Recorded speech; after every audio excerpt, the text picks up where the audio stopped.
I think I'm having contractions. Can you drive me to the hospital? When the labor finally started, I asked my husband who was at home. He agreed with a look of annoyance. I got ready in a hurry and followed him out the door. We reached the parking lot of our apartment complex. He got a message on the phone. He stopped to read it and then uttered something unbelievable. I've been invited to have drinks with my co-workers. I gotta go now. What? I couldn't believe my ears. There I was, enduring the massive pain, and he was going to a dinner party. I desperately pleaded with him. Are you kidding me? I'm having contractions right now. He just shrugged it off, saying, Take a taxi or something. You'll be fine. Seriously? Wait! As I was about to protest, another wave of pain hit, and I crouched down on the ground. Without even glancing at me, he hopped in the car and drove away, leaving me behind. At that moment, I was quietly seething with anger. I swore to myself that I wouldn't let him get away with it. Little did I know, he would end up begging for my help later on. I'm Sabrina, a 29-year-old part-time homemaker. I'd like to share a bit about my background first. My father, Harold, is 62 years old, and my brother, Simon, is 4 years older than me. My mother passed away when I was in grade school due to illness. She was fragile but kind, and I still remember her fondly. I mourn her loss deeply. My father and brother took care of me and raised me with lots of love following my mother's passing. My father is a high school physical education teacher and holds a black belt in judo. My brother, who's been trained by my father since a young age, became a police officer and is also a judo expert. They both have intimidating and tough exteriors, but they're actually down to earth and shower me with love and care. I can't thank them enough for that. So, when I got engaged and introduced my partner, I was really excited. I met Kai through work. He was a sales rep of my company's counterpart. Initially, we only discussed work-related matters, but gradually, we started going out to eat together and deepened our connection. His parents both had a background in wrestling, which gave us a common topic to talk about as I came from a judo family. While neither of us practiced combative sports, we bond over the shared experiences and inside jokes related to having similar parents. After 2 years of being together, he popped the question, and I happily accepted. Our first step was to visit my family to make the announcement. Given how overprotective they had been, I was worried about how they would react. But to my surprise, my father teared up. Oh my, you're getting married. I'm sure your mother in heaven is thrilled. I'm really happy for you. My brother seems to be overcome with emotions too. Congratulations to both of you. Kai, take good care of her. Seeing them like that, I couldn't help but get teary. We then went to see Kai's family. I was welcomed by his father, who looked as strong and sturdy as my father, and his gentle-looking mother. They were also overjoyed by the news. What a pleasant surprise! I'm so glad to meet such a lovely girl. We wholeheartedly welcome you to our family. Kai, you must do your best to make her happy, okay? With the blessing of both families, we got married. Afterward, we rented an apartment midway between our families and started our newlywed life. I was looking forward to spending some romantic time together. However, my expectations were quickly shattered. He didn't help with any household chores. He even made chauvinistic comments like, "Housework is a wife's job. Show more respect to your husband." Despite often working late and on weekends, his attitude remained imposing. Still, I loved him, so I endured it and took care of the house by myself. Half a year after our marriage, I found out I was pregnant. I shared the news with him, expecting him to be thrilled, but all he said was, "Oh yeah?" I was disappointed, but my happiness was undeniable. I immediately told both our sets of parents. They were excited, especially my father, who seemed overwhelmed with joy. "I will be the grandfather, huh? This is the best thing ever. Take good care of yourself, Sabrina." My in-laws were equally supportive.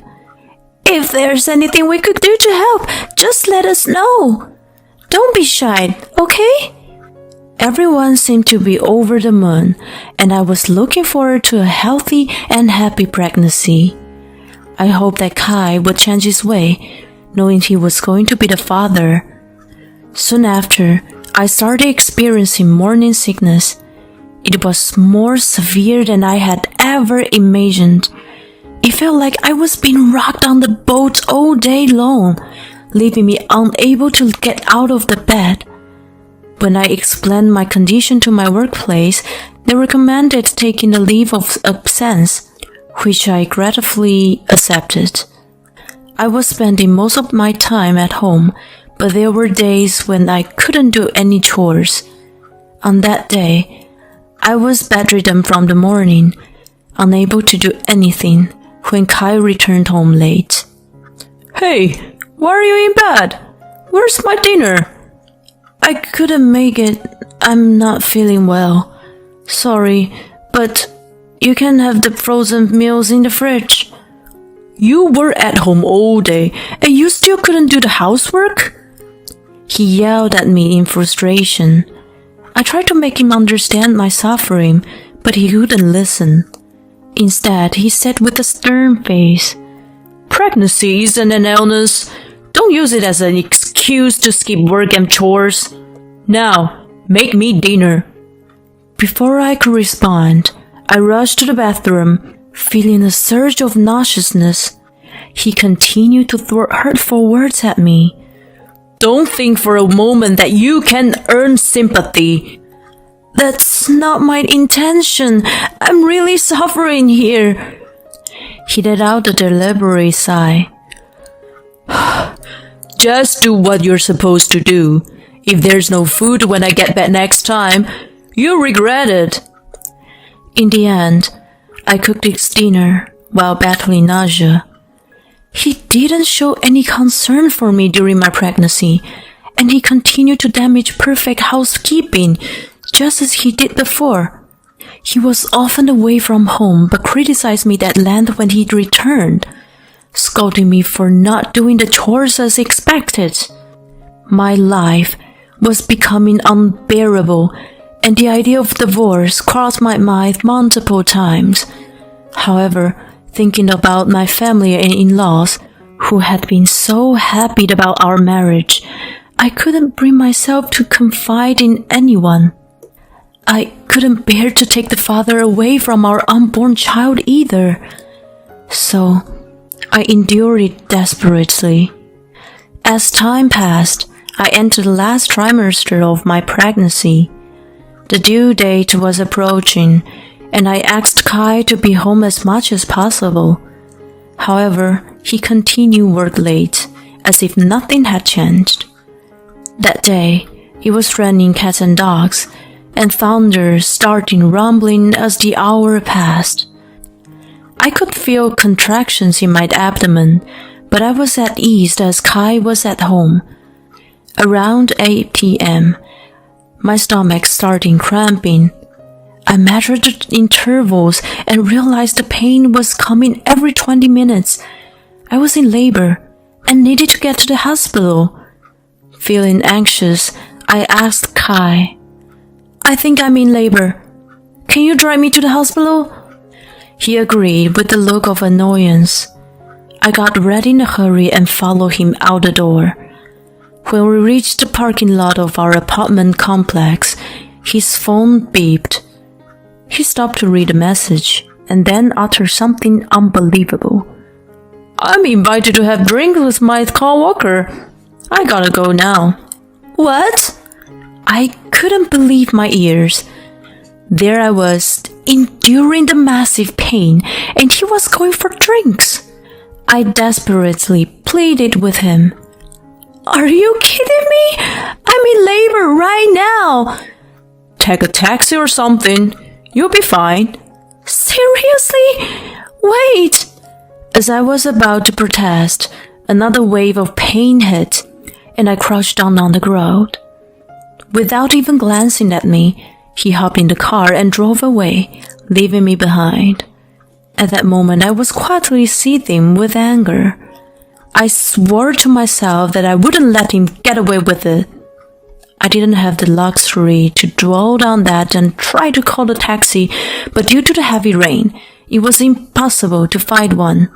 I sent a message to a WhatsApp group with my father and brother, asking for help. 30 minutes later, they arrived in a panic frenzy. They rushed over to me as I crouched in the parking lot. Oh my God, are you okay? Get in the car quickly and head to the hospital. My brother picked me up and helped me into the car. My father looked perplexed and uttered, What on earth is Kai doing at a time like this? Once we were in the car, I waited for the pain to ease and then explained everything about his mistreatment. They were utterly shocked. No, I can't believe he was that kind of guy. Anyway, let's focus on your childbirth. Don't worry, we will be with you the whole time. And so, we arrived at the hospital. By then, the contractions were coming every 5 minutes, and I was soon on the delivery table. Later that night, I gave birth to my daughter. The delivery progressed quite quickly, and the doctor mentioned that I might have delivered the baby in the car if I hadn't arrived then. I cradled my adorable tiny daughter in my arms. My father and brother, who had been by my side without a moment's rest, were also moved to tears when they saw her. Congratulations, Sabrina. You did great. You should get some rest now. Exhausted from giving birth, I quickly fell asleep. After some time, I was awakened by the repeated calls on my phone. The caller was Kai. I tried to ignore it and focused on asking the nurse for advice on caring for the baby. Meanwhile, my phone kept ringing, and I worried that it'd wake my sleeping baby. So, reluctantly, I answered the phone. Right away, I heard Kai's panicked voice. Sabrina, help me! In a flat and cold tone, I replied, Who is this? What? He sounded baffled. You must have the wrong number, so I hung up. As I was about to end the call, he urgently shouted, Wait! When I came home this morning, your father and brother were there, and they've been giving me hell. They've been scolding me for 2 hours now, and it looks like they're about to beat me up. Help me, make them leave. I see. Well, I unilaterally hung up the phone. Afterward, my friends dropped by, delighted to see the baby's face. When my close friend Kat, who used to work with me, came over, she hesitated before revealing something. I'm sorry, it's not so appropriate for me to bring this up now, but what she told me was shocking, and I clenched my fist in anger. The next day, I was discharged from the hospital. When I returned home with the baby, I was met with a surprising sight. Kai was sitting cross-legged in the middle of the living room with a badly swollen face. My father, brother, and in-laws surrounded him, glaring at him. As soon as Kai saw me, he cried out, "Honey, you're back! Help me!"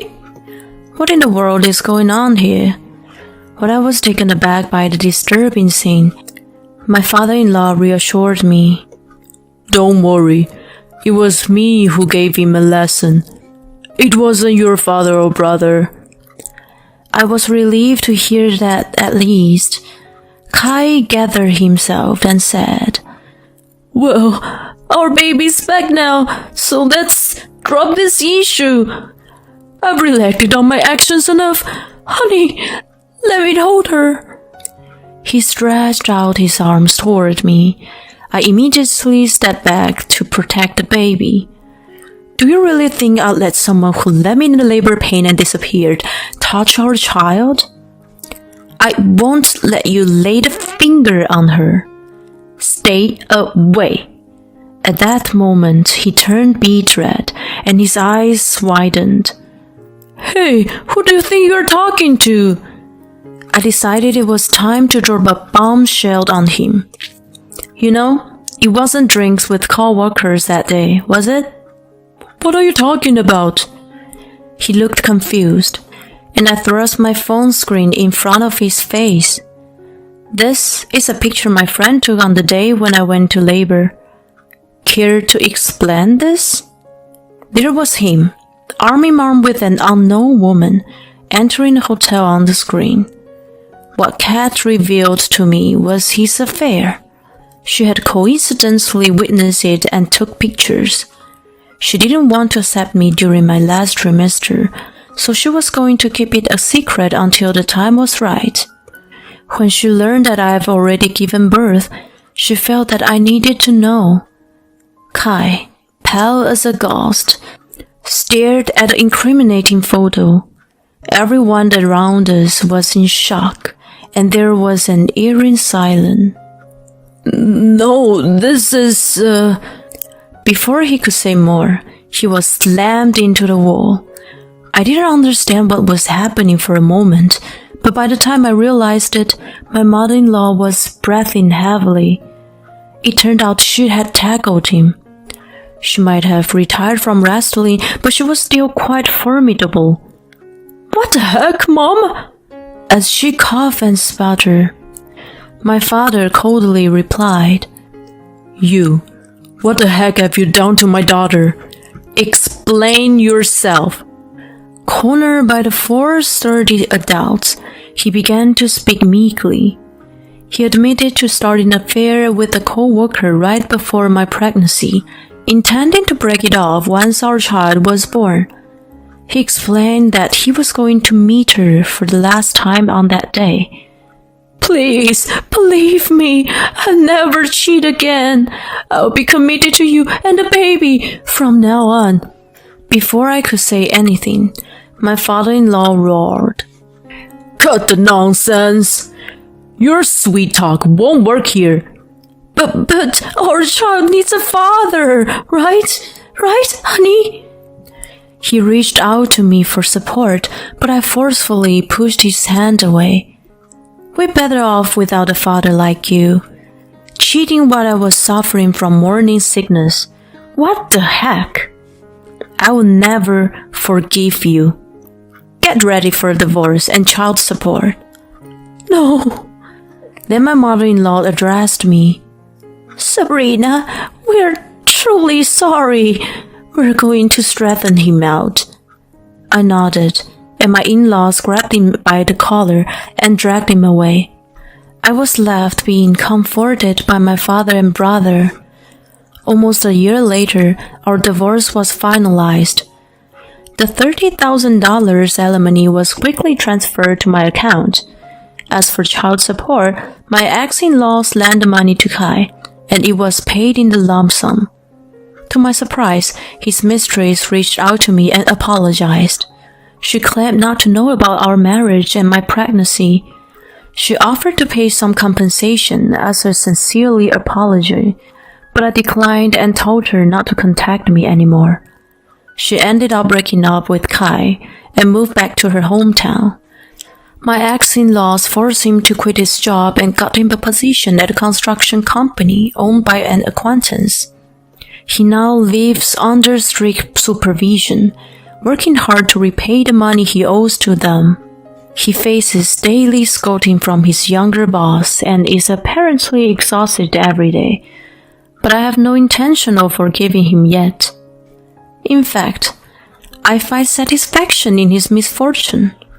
As for me, I used the alimony to move to a new place and start a fresh life with my daughter. My father and brother frequently visit us and help with parenting. I also let my daughter spend time with my ex-in-laws, who became allies in this situation. Moving forward, I'm determined to raise my daughter with all my heart, while I remember to be always grateful to my family.